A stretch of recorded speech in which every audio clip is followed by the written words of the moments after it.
Para makilala ka nila. Pero pakilala ka na lang. Inspirasyon. Yes. So, kunti lang. Ako si Kwan, ako si Zia. Sambuanga International Airport. Yes, Sambuanga International Airport. Doon kasi ako pinanganak. Kaya yung pangalan ko. Bale, matagal na rin ako dito sa Doha. 20 years.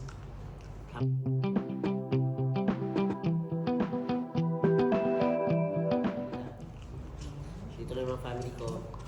Kami yung mga pinsan. Nasali ako dito sa group na to bago lang. Siguro mga 2 years ago. Dati kasi hindi ako active masyado sa alhamdulillah. Kilala ko kayo. Ako yung masaya. Ilang? Ano? Ito na. Ako nga pala si brother Renciano Bulima Honda, Tubong Bicol at laking Quezon City. At ako ay ngayon ay nakatira sa General Trias, Cavite. Nung ako po ay hindi pa Islam, ako po ay ang religion ko po ay INC, Iglesia ni Cristo. At hanggang sa makarating po ako dito sa Qatar, dati din po kung dumadalo dito sa mga sa mga pagsamba dito sa Qatar. Kaya lang,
kasi si Jesly Kimbo, kasama namin dati sa maintenance yun.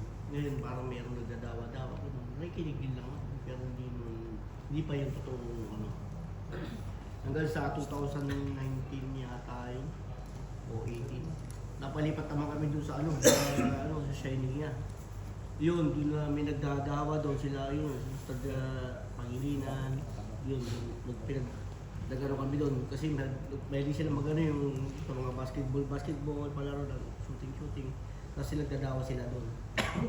Ngayon, na kasi yung aral sa kasi yung sa Islam, kung ano yung may tao, yun lang ang mananagot kasi di ba? Huwag mong tititingin yung gawa ng iba. Parang yung yung kagisan Diyos, kasi sa iglesia, yung Diyos, si Jesus Christ, rin siya propeta. So, ang pagkakamali lang doon sa science, iba yung malakad ng magkaiba. Saka yung mga pagiging nakadalo, tapos mayroong tulong lagi, ganun. Sa Islam, huwag sala ka lang sa isang araw 5 beses, di ba? Okay lang, basta depende kung busy ka sa trabaho, pwede ka namang magsala pa uli ng kahit na huli na, di ba? Tapos yun, nagsahada kami. One time na yan.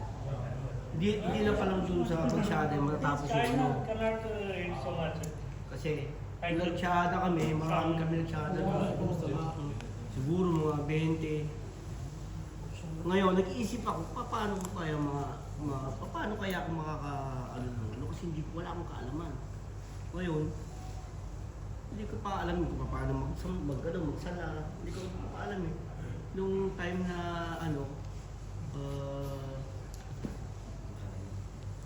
meron isang brother na nagyakag sa akin na ngayon punta ka mag-aral ka niya dun sa Catargues. Nag-aral po ako dun ngayon.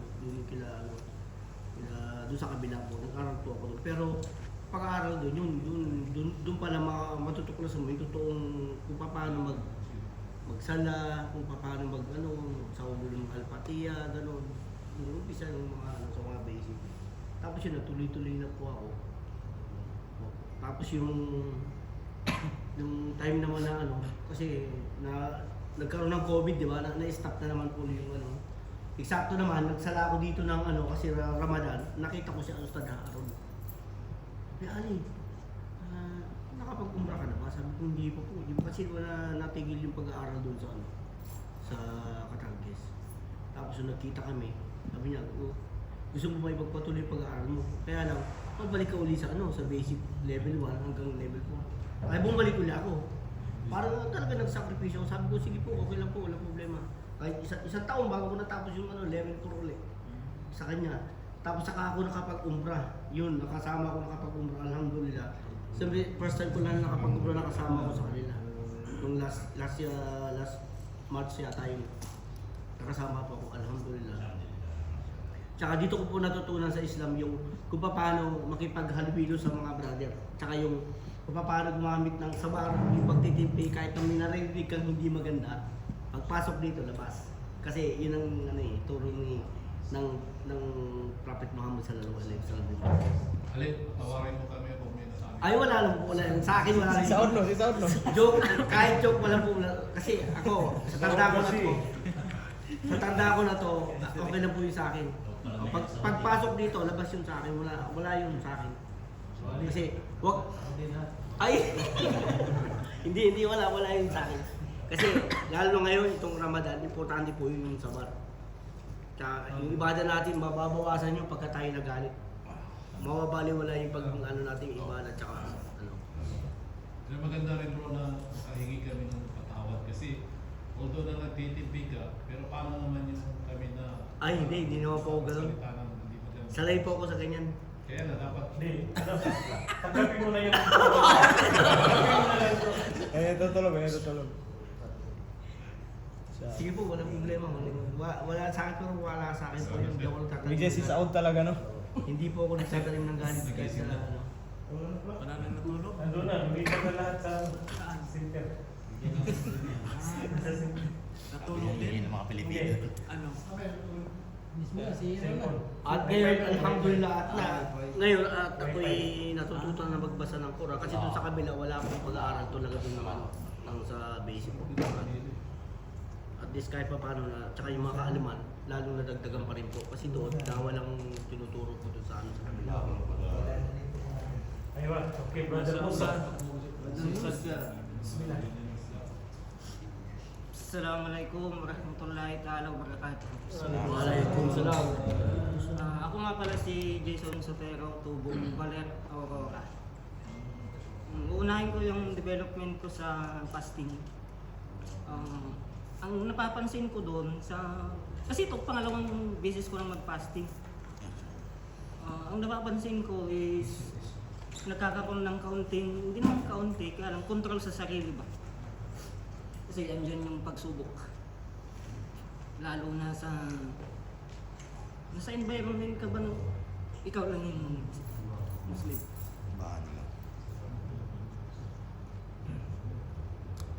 Sige, pento muna. Malalaglag.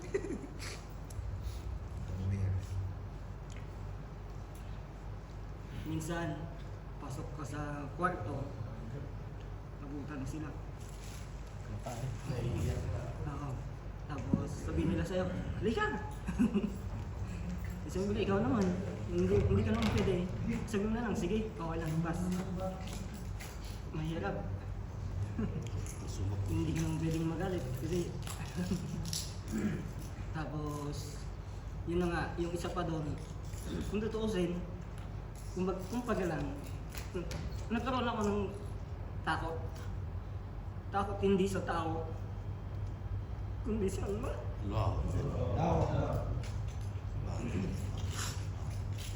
Kasi kung kakain ako dun, hindi nyo makikita. Hindi nyo alam. Pero, hindi ko siya matataguan. Tapos, ang lumagay sa utak ko pag ganong sitwasyon, hindi lang sa pagkain nabubuhay ang tao. Tapos, pasensya na kayo, mababaw ang luha ko. Dito bro, walang judgment dito.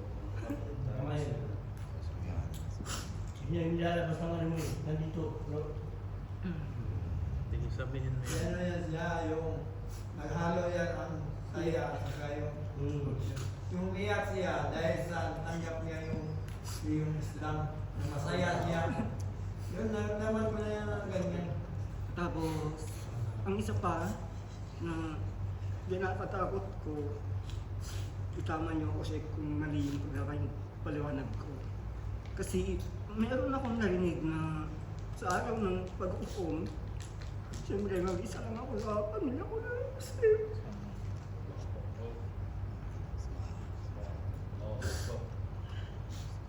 Ayaw ko na sisihin ako ng anak ko, magulang ko, kapatid ko.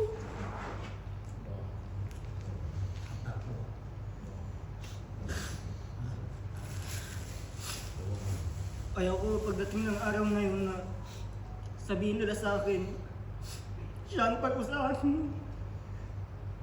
Pero hindi niya pinabot sa amin kung ano.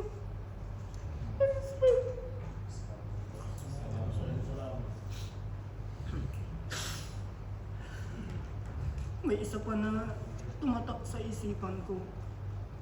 Nito lang kailan lang kami nag-usap ng mama ko. Sabi niya sa akin, anak, kung ano man yung pinasok mo, pagbutihin mo. Baka sakali na ikaw din ang maging ilaw ng mga kapatid mo. Ang sabi ko po sa kanya, hindi lang po mga kapatid ko, pati rin po kayo. Pero yan po yung parang bigat sa dibdib ko na hindi ko alam kung anong gagawin ko, kung paano ko ba, kung paano ko din sila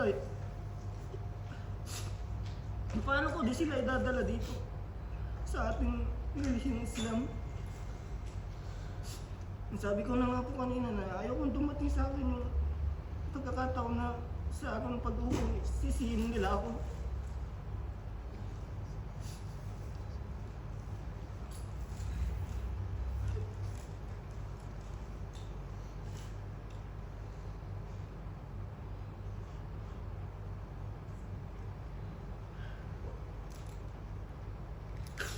Tinanong ko yung panganay ko nung bago mag-start ang Ramadan. Sabi ko sa kanya, anak, gusto mo bang mag-embrace sa Islam? Ang sagot sa akin, papa, sabi niya, saka na lang pag-uwi mo. Sabi ko, bakit? Bakit? Sabi ko. Kasi doon po sa amin, Ustad, walang ganito na masjid, walang madrasa. May masjid ka lang malayo. Sabi niya, hindi ko naman alam, papa. Sabi niya kung paano yan. Sabi niya. Kaya sabi ko, inshallah, pag-uwi ko, nauwi gabayan din sila ng ano.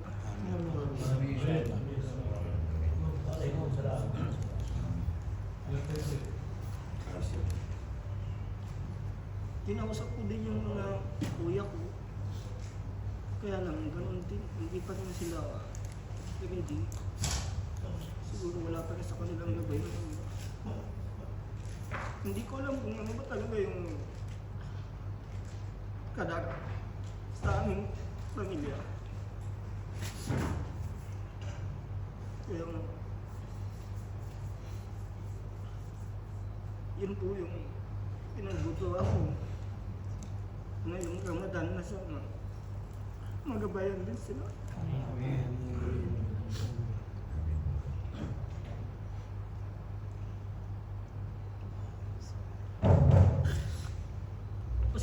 hanggang dito na lang. Sahod mo. So, Sige.